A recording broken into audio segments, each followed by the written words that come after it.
ओम नमो भगवते वासुदेवाय। आगे आगे भगीरथ महाराज रथ लेकर चले और पीछे पीछे गंगा आई। गंगा सागर में जहां इनके पूर्वज भस्मीभूत हो गए थे, वहां जब उनको गंगा का स्पर्श हुआ तो सभी मुक्त हो गए। भगीरथ के वंश में आगे एक खटवांग हुए, इनके आगे वंश में दीर्घ बाहु राजा हुए, दीर्घ बाहु के रघु हुए, रघु का पुत्र अज हुआ और अज के पुत्र महाराज दशरथ हुए, और दशरथ के यहाँ महाराज श्री राम जी का अवतार हुआ है। सूर्य वंश की यहाँ पवित्र ध्वजा लहरा रही है। यहाँ राजा है दशरथ। दशरथ जिन्होंने इंद्रियों का दमन किया है और जिनका रथ नियंत्रित जा रहा है, जिनके मन में सारंग पाणी की भक्ति है, कौशल्या आदि नारी हैं जिनके पास। लेकिन ये महात्मा चौथी अवस्था में पहुंचे हुए थे, पर इनके पास कोई संतान नहीं थी।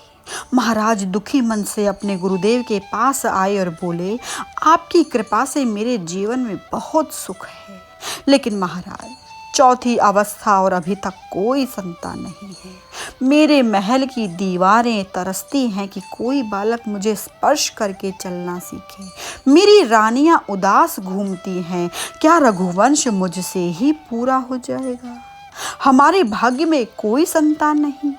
दशरथ महाराज ने अपने सुख और दुख की बात अपने गुरुदेव को बताई। गुरुदेव ने कहा, महाराज एक नहीं 4 पुत्रों का जन्म होने वाला है। भक्तों का भय दूर करेंगे, भक्त को सुख प्रदान करेंगे, ऐसे पुत्रों का जन्म होने वाला है। लेकिन पुत्र कामेष्टि यज्ञ करना पड़ेगा। दशरथ महाराज बोले, आप हमारे गुरु हैं, हुक्म कीजिए, मैं सामग्री अभी तैयार करता हूँ। वशिष्ठ गुरु ने कहा, हे राजवी, मैं यह पुत्र कामेष्टि यज्ञ नहीं करवा सकता। पुत्र कामेष्टि यज्ञ वही कर सकता है जिस महात्मा ने जन्म से किसी गृहस्थी का अन्न नहीं खाया हो। हे राजवी, मैंने तो तेरा अन्न खाया है, मैं यह यज्ञ नहीं करवा सकता। तुम चिंता मत करो, हम श्रृंगी ऋषि को बुलाएंगे और वही तुम्हारा यह काम करेंगे। श्रृंगी महाराज का जब अवध में आगमन हुआ तो वर्षा हुई। मुख्य आसन पर ऋषि को बैठाया गया। दशरथ महाराज अपने आसन पर विराजमान हुए। वशिष्ठ मुनि देख रहे हैं। पवित्र आहुति का प्रारंभ हुआ। भक्ति सहित ऋषि आहुति देने लगे। जब अंतिम आहुति दी गई तो साक्षात यज्ञ नारायण प्रकट हुए। यज्ञ नारायण के हाथ में प्रसाद था। प्रसाद वशिष्ठ महाराज को दिया और कहा कि जो तुमने आशीर्वाद महाराज को दिया है तो तुम्हारी मनोकामना अवश्य पूरी होगी। अपने महाराज से कहा कि यह प्रसाद वह अपनी नारियों में बांट दे। परमात्मा की कृपा से उनके यहाँ संतान अवश्य उत्पन्न होगी। यज्ञ आदि में इतनी ताकत है कि वह मनुष्य के भविष्य को बदल सकते हैं। वशिष्ठ मुनि ने यह प्रसाद राजा दशरथ को देते हुए कहा कि यह वो प्रसाद अपनी रानियों में बांट दे। महाराज महल में आए। तीनों रानियां अपने अपने स्थान पर खड़ी हैं। महाराज ने प्रसाद का आधा भाग कौशल्या को दिया और आधा भाग में से आधा आधा सुमित्रा और कैकेयी को दिया। माताओं ने जब यह प्रसाद ग्रहण किया तो साक्षात परमात्मा, साक्षात परात पर ब्रह्म माँ के उदर में आए। समय बीतने लगा। 9 महीने हो गए। माताओं ने बाहर जाना बंद कर दिया। महल के भीतर ही सत्संग करना प्रारंभ कर दिया। सत्कार्य करती हैं, शास्त्र का अध्ययन करती हैं। प्रभु का प्राकट्य होने वाला है। उस समय सब कुछ अनुकूल और शांति सुख का प्रदान करने वाला वातावरण है। चैत्र का महीना, ग्रीष्म ऋतु, सरयू में बाढ़ आ गई है। किसी ने सरयू से पूछा, अरे सरयू, क्या तू बावरी तो नहीं हो गई, पागल तो नहीं हो गई? इतना जल तुझ में कहाँ से आया है? सरयू ने कहा, यह जल नहीं है, यह तो मेरे हर्ष और खुशी के आंसू हैं। आज स्वयं सागर मेरे पास आने वाला है, इसीलिए मैं प्रसन्न हो गई हूँ। आज नवमी तिथि है, नवम पूर्णांक है। परमात्मा इस पूर्णांक में ही प्रकट होने वाले हैं। पूर्ण पुरुषोत्तम का ही प्राकट्य होने वाला है। शीतल मंद वायु बह रही थी। 12 बजे का समय हुआ। परमात्मा के प्रकट होने का समय था। देवताओं को पता चल गया कि साक्षात ब्रह्म इस धरती पर आने वाले हैं। देवताओं ने आकाश में आकर गर्भ स्तुति प्रारंभ की। स्तुति करहीं नाग मुनि देवा, बहुविधि लावहीं निज निज सेवा। माँ आज महल में अकेली हैं और कोई नहीं है। ब्रह्मा जी को विचार आया कि यदि हम लोग आकाश में ही रहेंगे और प्रभु का जन्म होने वाला है तो लोगों को पता चल जाएगा कि यही साक्षात ब्रह्म है और परमात्मा तो गुप्त रूप से अवतरित होने वाले हैं। तो इसीलिए हम लोग अपनी अपनी जगह पर चले जाएं। सुर समूह विनीत करि पहुँचे निज निज धाम, जग निवास प्रभु प्रकट्यो अखिल लोक विश्राम। जग निवास शब्द का प्रयोग किया और समाज को बताया कि जगत जिसमें निवास कर रहा है उनका प्राकट्य हुआ है, या जगत में जिनका निवास है वही प्रकट हुआ है। या तो आंख खोलकर देखो सभी परमात्मा के अंश हैं, या जो कुछ दिखाई देता है वही परमात्मा है। तो स्थूल और सूक्ष्म दोनों प्रकार के ध्यान का निरूपण किया है यहाँ गोस्वामी जी ने। अचानक माँ के महल में चारों ओर प्रकाश हो गया। बीच में से प्रकट हुए हैं सत्यनारायण महाराज।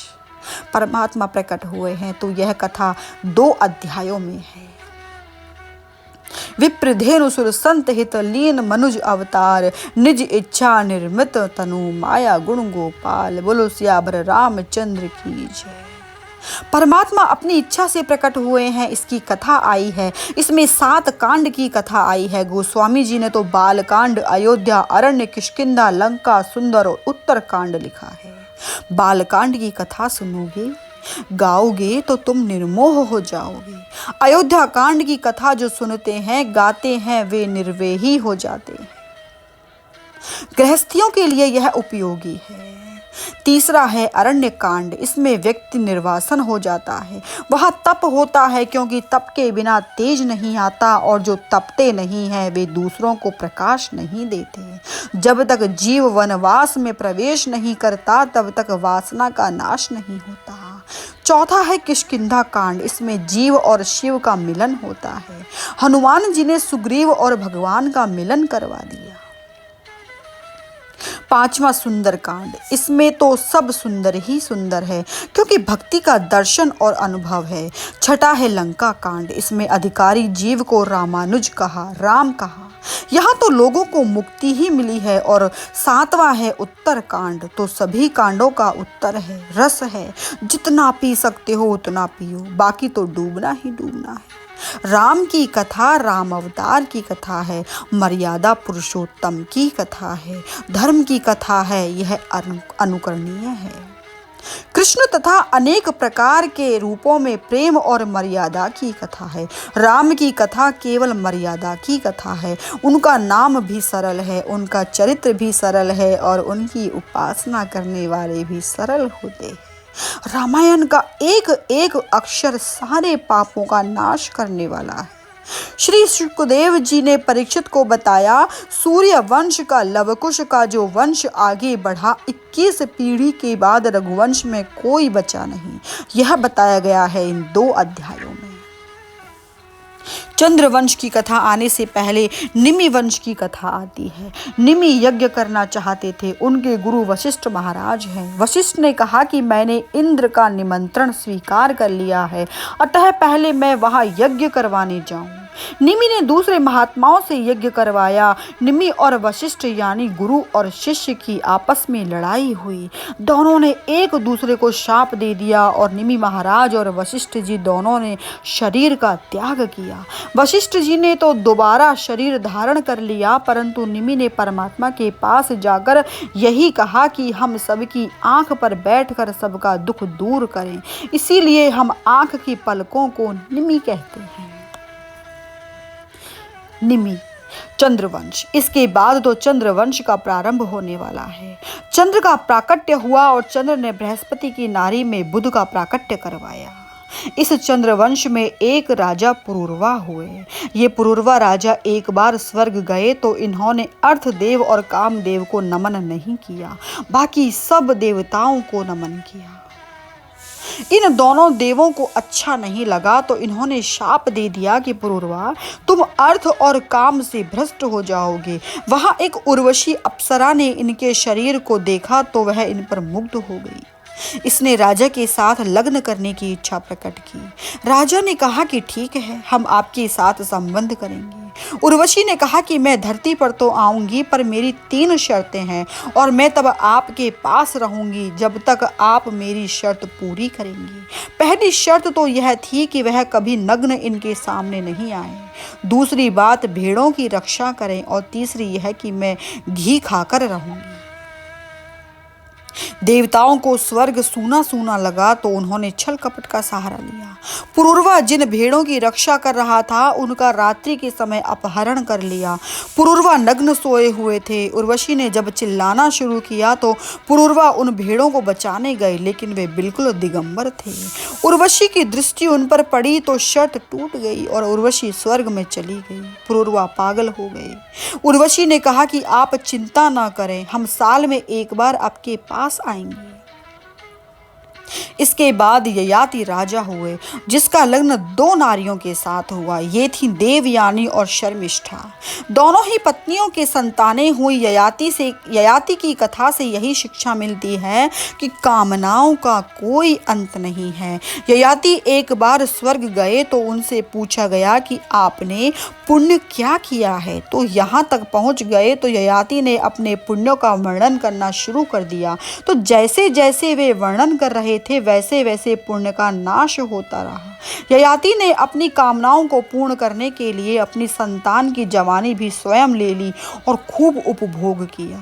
लेकिन अंत में ययाति ने स्वयं ही यह कहा कि कामनाओं का तो कोई अंत है ही नहीं। ययाति के वंश में आगे दुष्यंत महाराज आए। दुष्यंत और शकुंतला के लग्न की कथा आती है। इनके यहाँ भरत का जन्म हुआ। 5 साल के भरत ने एक सिंह को बांधा था, उसी भरत की कथा यहाँ आती है। ययाति के वंश के आगे रंति देव हुए। रंति देव खूब दान दक्षिणा देते थे। राजा होने पर भी प्रजा से कर नहीं लेता था, अपनी कमाई का ही खाते थे, किसी से कुछ नहीं लेते थे। जो कुछ अपने पास था वह सब दे दिया दान दक्षिणा के रूप में, और अंत में ये दर दर के भिखारी हो गए। पति पत्नी बच्चों के साथ जंगल में भटकने लगे। एक बार तो 39 दिन का उपवास रहा और फिर घास की रोटी बनाई अपनी संतान को खिलाने के लिए। जब यह रोटी बना दी तो एक भिक्षुक आया और बोला कि मुझे भूख लगी है, यह रोटी मुझे दे दो। जल मिला तो एक अन्य भिक्षुक जल भी मांग कर ले गया। बार बार परमात्मा इस दानेश्वर की परीक्षा ले रहे थे। अंत में स्वयं परमात्मा प्रकट हुए और कहा, आप जैसा दाता इस जगत में और कोई नहीं हुआ है, मांगिए, क्या मांगते हैं। रंती देव ने कहा, हम तो यह चाहते हैं कि हम सबके हृदय में बैठकर सबका दुख सहते रहें।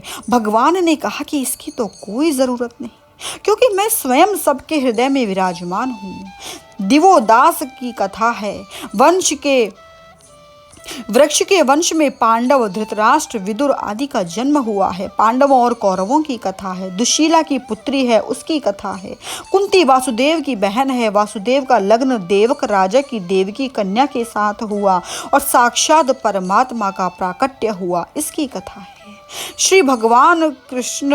भगवान श्री कृष्ण का प्राकट्य हुआ है द्वापर युग में। यह कहकर 9वें स्कंद की भगवान शुकदेव ने यहाँ समाप्ति कर दी है। श्री कृष्णम शरणम मम। 10वां स्कंद। महाराज परीक्षित ने शुकदेव जी से कहा कि महाराज, सूर्य वंश और चंद्र वंश की हमने कथा सुनी और मेरे इष्ट देव भगवान श्री कृष्ण की कथा तो आपने अति संक्षेप में कह दी। महाराज, मैंने उनके बारे में सुना है, पृथक पृथक जगह पर उनकी कथा सुनी है। तब जो मेरे जीवन में 3 दिन बाकी रह गए हैं, विस्तार से मुझे भगवान श्री कृष्ण के प्राकट्य की कथा सुनाइए। भगवान श्री कृष्ण ने क्यों अवतार लिया? शुकदेव जी ने उन्हें संबोधित करते हुए कहा, देवकी उग्रसेन महाराज की कन्या थी, पर वह सामान्य नहीं, वह तो देव की कन्या थी। उन्होंने उसे गोद लिया। कंस भाई है। वासुदेव के साथ देवकी का लग्न हुआ। दहेज में खूब दिया। भाई रथ में सारथी बनकर बैठा। जाने की तैयारी हुई। बहन बहनोई दोनों बैठे हैं। तभी नभवाणी हुई कि अरे पापी, इसका 8वां गर्भ ही तेरा काल होगा, सावधान हो जा। कंस की आंखें तुरंत लाल हो जाती हैं। उसका स्वार्थ जाग उठता है। वासुदेव ने कहा, अरे कंस, क्या तू अपनी बहन को मारेगा? ऐसा पाप मत कर। तेरा दुश्मन तो उनका 8वां गर्भ है ना। हम आपको वचन देते हैं कि जितनी संतान होंगी हम आपको दे देंगे। अपनी बहन को मत मारो। उन दोनों को कारागार में रख दिया गया। यह आकाशवाणी क्यों हुई? यदि न हुई होती तो ये दोनों सुखी हो जाती। 2 बातें हैं। एक तो देवकी वसुदेव का गृहस्थाश्रम प्रारंभ हो रहा है। गृहस्थाश्रम यानी गृहस्थ रथ। इसका सारथी यह अभिमानी कंस नहीं होना चाहिए, इसीलिए उसको नीचे उतार दिया। और दूसरा, प्रभु को प्रकट होना है और बिना आतुरता के अवतार कभी नहीं हो सकता। और यहाँ मथुरा में अहंकारी गद्दी पर बैठा है। मक्खन पर कर लगा रखा है, घी पर भी कर लगा रखा है, मक्खन पर भी कर है। लोग त्राही त्राही करने लगे। राक्षस रूपी राजा धरती पर विचरने लगे और धरती दुखी हो गई। गाय का रूप धारण करके धरती ऋषियों के पास गई और ऋषियों से कहा कि यह आधार भार मेरे वक्ष स्थल पर मैं सारा समुद्र सह सकती हूँ, लेकिन इन पापियों का पाप मैं नहीं सह सकती। कुछ करो, मेरा उद्धार करो। ऋषियों ने कहा, देवी, यह हमारे हाथ की बात नहीं है। यह तो देवता लोग ही कुछ कर सकते हैं। देवताओं ने कहा, यह तो ब्रह्मा जी कर सकते हैं, हमारे हाथ की बात नहीं है। सत्यलोक में ऋषि गाय देवताओं के साथ भगवान शिव जी भी हैं। सबने मन में विचार किया कि हम क्या करें। ब्रह्मा जी ने कहा कि यह हमारी शक्ति की बात नहीं है। पापी को मारना है तो भगवान प्रकट हो जाएं या प्रभु कुछ करें, तब तो काम बनेगा, हमारे हाथ की बात नहीं है। सबने पूछा कि हम भगवान को कहाँ ढूंढेंगे। किसी ने कहा पाताल में, किसी ने कहा स्वर्ग में, किसी ने कहा बैकुंठ में, किसी ने कहा गोलोक में। सबने अपनी बात कही। भगवान शिव जी ने कहा, मुझे तो देवताओं पर दया आ रही है, क्योंकि हरि व्यापक सर्वत्र समाना। बैकुंठ में हम जाएं, वहां हमें प्रभु मिलेगा। देवताओं के साथ, ऋषियों के साथ गाय के रूप में यह धरती और सभी भगवान की प्रार्थना कर रहे हैं अपने उद्धार के लिए। 3 मुख्य बातें हैं: पुरुषार्थ, प्रार्थना और प्रतीक्षा। पहले पुरुषार्थ करो, मेहनत मजदूरी करो। जब इनसे काम ना हो तो प्रार्थना करना, और प्रार्थना के बाद परीक्षा करो। भगवान श्री हरि की, ठाकुर की ये सब देवता, ऋषि, मुनि और गाय प्रार्थना कर रहे हैं, प्रभु आइए, प्रभु आइए। अब होता है भगवान का जन्म। देवताओं ने स्तुति की तो परमात्मा प्रकट हुए। उन्होंने सबसे पहले ब्रह्मा जी को मानसिक दीक्षा दी और कहा, ब्रह्मा जी, आप चिंता मत करो, मैं शेष जी सहित पृथ्वी पर प्रकट होने वाला हूँ। भूभार को हरूंगा, भक्तों के सामने मैं नाचूंगा। यह समाचार सुनकर देवता लोग गदगद हो गए और इन लोगों ने अवतार लेना शुरू कर दिया। प्रभु के आने से पहले देवता यदुवंश में प्रकट हुए। यहाँ मथुरा में देवकी वासुदेव के यहाँ पहले पुत्र का जन्म हुआ। कंस को जब पता चला तो तलवार लेकर आया, पर मन में विचार आया कि नहीं, यह तो पहला पुत्र है, मेरी लड़ाई तो 8वें गर्भ से है, इसको मैं नहीं मारूंगा। इस प्रकार एक के बाद एक 6 पुत्र आए और किसी को मारा नहीं। तो नारद जी को विचार आया कि जब तक यह पापी हिंसा नहीं करेगा तब तक उसका पाप का घट भरेगा नहीं। श्रीमद् भागवत की कथा में कंस ने एक एक संतान को पृथ्वी पर पटक पटक कर मारा, कुछ में 6 को एक साथ मारा। नारायण नारायण करते मधुराधिपति के पास आए। मधुराधिपति, ठीक तो है ना? हाँ महाराज, आपकी कृपा है। क्या ठीक है? नभवाणी तुझे याद नहीं? हाँ महाराज, याद तो है कि 8वां गर्भ तू गिनती मत कर। गिरने में कहाँ से तू गिन रहा है? आगे से या पीछे से या मध्यम भाग से? इन 6 में से तो कोई भी 8वां गर्भ हो सकता है। तो महाराज, अब मैं क्या करूं? इन 6 को मार दूं? नारद जी ने सोचा कि यदि मैं हिंसा करने के लिए कहूंगा तो इसका आधा पाप मुझे लगेगा। इसीलिए बोले, देख भाई, तेरी गिनती में कोई गलती ना हो जाए, मैं तो यही बता रहा हूँ, करना। न करना तेरी इच्छा है। नारायण नारायण नारायण।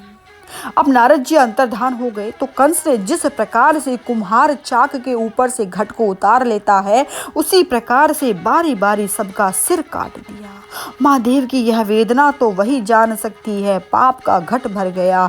यहाँ परमात्मा ने शेष को कहा, शेष, पिछले अवतार में तो आप मेरे अनुज हुए, पर इस वक्त आप मेरे अग्रज हो जाओ। जाओ आप माँ के गर्भ में। आज्ञा का अनुपालन करते हुए भगवान शेष माँ के गर्भ में आए, लेकिन परमात्मा ने सोचा कि यह पापी उन्हें मारे नहीं, इसीलिए माया को बुलाकर कहा कि अरे ओ माया, तेरे बराबर तो मैं लीला नहीं कर सकता, पर इस शेष को माँ के गर्भ में प्रवेश करके नंद बाबा की दूसरी पत्नी रोहिणी के गर्भ में प्रस्थापित कर दूं। और यह उन्होंने किया, किंतु 7वें गर्भ का श्रवण हुआ ही नहीं। माया गोकुल में प्रकट हो रही है। दिन बीतने लगे। माँ का जप तप चल रहा है। माँ के गर्भ में साक्षात परमात्मा आए। भगवान अपि विश्वात्मा भक्ता ना भयंकरः आविवेशांशु भागेन मन आनक दुंदुभे। भगवान ने वासुदेव को दीक्षा दी और कहा कि मैं प्रकट होने वाला हूँ। बाद में माँ को भी दीक्षा दी गई। धीरे धीरे वर्षा हो रही है। दिन आया, अष्टमी का दिन आया, रात्रि आई। 11, 11:30, पौने 12, 12 बज गए। सत्यव्रतम सत्यपरम त्रिसत्यम सत्यस्य योनिम निहित च सत्ये सत्यस्य सत्यमृत सत्य नेत्रम सत्यात्मकम त्वाम शरणम प्रपन्ना। सही 12 बजे साक्षात श्री हरि प्रकट हुए कारागार में। सत्यव्रत कहकर माता पिता ने उनकी स्तुति की। जब प्रभु प्रकट होने वाले हैं तो वे कैसे दिखाई देते हैं? अथ सर्वगुणोत्पेत कालः परम शोभनम। भू अर्थात शुद्धि, भुव अर्थात शुद्धि, अग्नि अर्थात शुद्धि, वायु अर्थात शुद्धि, जल अर्थात शुद्धि। यज्ञशाला में पवित्र अग्नि प्रज्वलित हो गई। वेदक देवक ब्राह्मण मंत्र बोलने लगे, पर किसी को पता नहीं चला। परमात्मा जब प्रकट हुए तो माता पिता ने स्तुति की और प्रभु ने अपने आने की बात आत्मकथा बताई और कहने लगे तो माँ बोली, प्रभु हमारा उद्धार करो। माँ, बाबा, मैं यही काम तो करने आया हूँ, और यदि आपको कंस का भय हो तो जब मेरा बाल स्वरूप हो जाए ना तो मुझे गोकुल में ले जाना। वह सांवले रूप की मेरी माया प्रकट हुई है, उसको तुम यहाँ ले आना और मुझे वहाँ छोड़ देना। अब चिंता मत करो, वर्षा आ रही है, यमुना में पानी है, पर वह मार्गदर्शन करेगी। यह सुनकर माता पिता ने कहा, महाराज, आपका यह स्वरूप तो सुंदर है, पर हम आपको बाल स्वरूप में देखना चाहते हैं। माता पिता की यह इच्छा देखकर वह बाल रूप में आ गए। शशंक चक्रम, भगवान का चतुर्भुज रूप बालक में भी है। अति सुंदर स्वरूप है। एक टोकरे में प्रभु को रखा और जब मस्तिष्क पर लगाया, बेड़ियां टूट गईं, दरवाजा खुल गया। माया के प्रभाव से मथुरावासी सो गए और जब बाहर आए तो धीरे धीरे बरसात आ रही थी। वसुदेव जी महाराज जा रहे हैं। यमुना जी में जब प्रवेश किया तो शेष स्वयं आए ऊपर छत्र बनकर। यमुना जी का जल घुटनों तक आ गया, कटी भाग तक आ गया, होंठ तक आ गया। वसुदेव ने कहा, यमुने, क्या तू बावरी हो गई है? मुझे और मेरे बालक को ले जाएगी तू? लेकिन बिना प्रभु का दर्शन किए और चरण स्पर्श किए यमुना किस प्रकार रास्ता दे सकती थी? उसने दर्शन किए। वंशी विभूषित करान नवनीत दाभात पीतांबरा दरुण बिंब फलाधरोष्ठात। हुआ यह कि जब राक्षस रूपी राजा धरती पर विचर रहे थे, पापाचार बढ़े, तभी धरती जैसा कहा कि ऋषियों के पास गई। ऋषियों ने कहा कि देवताओं के पास चलते हैं। फिर ऋषि और देवता दोनों मिलकर प्रभु के पास गए। प्रभु ने कहा कि यदुवंश में मैं प्रकट होने वाला हूँ। असल में विष्णु अवतारी रूप में अनेक प्रकार से प्रकट हुए, पर 2 अवतार सर्व प्रमुख हैं। एक माया पुरुषोत्तम है और एक पुष्टि पुरुषोत्तम है। रामावतार में तो प्रभु ने अपनी शक्ति का भी इतना प्रदर्शन नहीं किया जितना कृष्णावतार में किया है। हर एक प्रकार का रूप, हर एक प्रकार की लीला, किसी भी प्रकार का संबंध श्याम सुंदर के साथ आप जोड़ सकते हैं। 1 साल पहले दाऊजी महाराज का प्राकट्य हुआ, वह कृष्ण के अग्रज बनकर आए। वसुदेव तो शुद्ध हृदय है और देवकी का मन भी निर्मल हो गया है। प्रभु का प्राकट्य होने से पहले माता पिता में इतनी योग्यता होनी ही चाहिए। खेती ठीक प्रकार से बने, बाद में फसल बनती जाए, इसीलिए वे संयम नियम निभा रहे हैं। कारागार में दुख सह रहे हैं। हृदय शुद्ध हो जाए, मन निर्मल हो जाए तो प्रभु आएगा। प्रभु किसी का बेटा नहीं बनता, वह तो उसी का बन जाता है जो हृदय में चाहे कि वह मेरा है। प्रभु को कोई प्रिय नहीं है, कोई अप्रिय नहीं। यदि हम भी आर्तनाद से उन्हें पुकारे तो वह हमारे पास आने के लिए भी तैयार है। बंदी गृह मथुरा में है, मथुरा मधुराधिपति इति मथुरा। यहाँ के रहने वाले लोगों को विषय शहद की तरह मीठे लगते हैं। विषयानंदी जीव को ब्रह्मानंद का सुख कभी नहीं मिलता। विषयों को मन से हटाना पड़ेगा, तब समझ में आएगा ब्रह्म तत्व क्या है। तेल और पानी का मिश्रण नहीं होता है, एक को लो या दूसरे को लो। मथुरा में मन को स्थिर करना है, वह भी प्रभु तत्व में। लोग कहते हैं कि हमारा मन स्थिर नहीं रहता। लोग जो पाप करते हैं उनका मन स्थिर नहीं रहता। मानसिक पाप यदि है तो मन स्थिर नहीं रहेगा। मन स्थिर करने के लिए जाप करो। जाप करते समय भी वह भटकेगा, लेकिन आप प्रतिक्रिया मत करो, हस्तक्षेप मत करो, स्थिर हो जाएगा। धीरे धीरे मंत्र में ताकत है, सेवा करो, मन तन्मय हो जाएगा। ठाकुर का स्वरूप मन में विराजमान होगा तो मन में विकार नहीं आएंगे। मन निष्क्रिय बैठा है तो वह भटकेगा।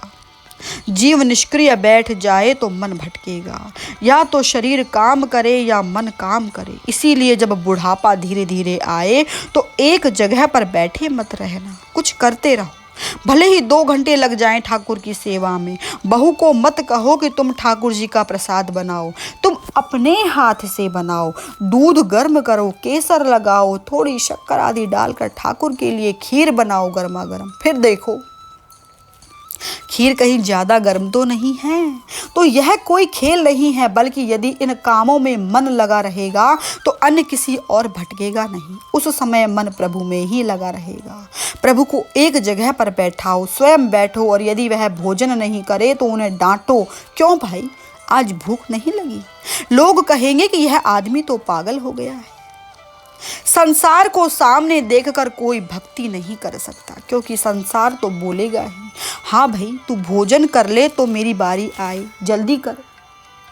बाला ने माखन भावे रे, बाला ने मिश्री भावे रे। बात करो प्रभु के साथ। यदि तुम बात करोगे तो वह भी तुम्हारे साथ बात करेगा, क्योंकि बात तो एक पक्ष से नहीं होती, वह जवाब देगा। रोज भोजन कराओ, प्रभु को रोज खिलाओ। यदि एक बार भी उन्होंने तुम्हारी सामग्री ले ली तो तुम्हारा बेड़ा पार हो जाएगा। यह सब मन को स्थिर करने का उपाय है। मथुरा में जिन लोगों का मन विषय में लगा हुआ है, जो लोग इंद्रियों के वशाभूत हैं, उनको व्याकरणाचार्यों ने असुर कहा है।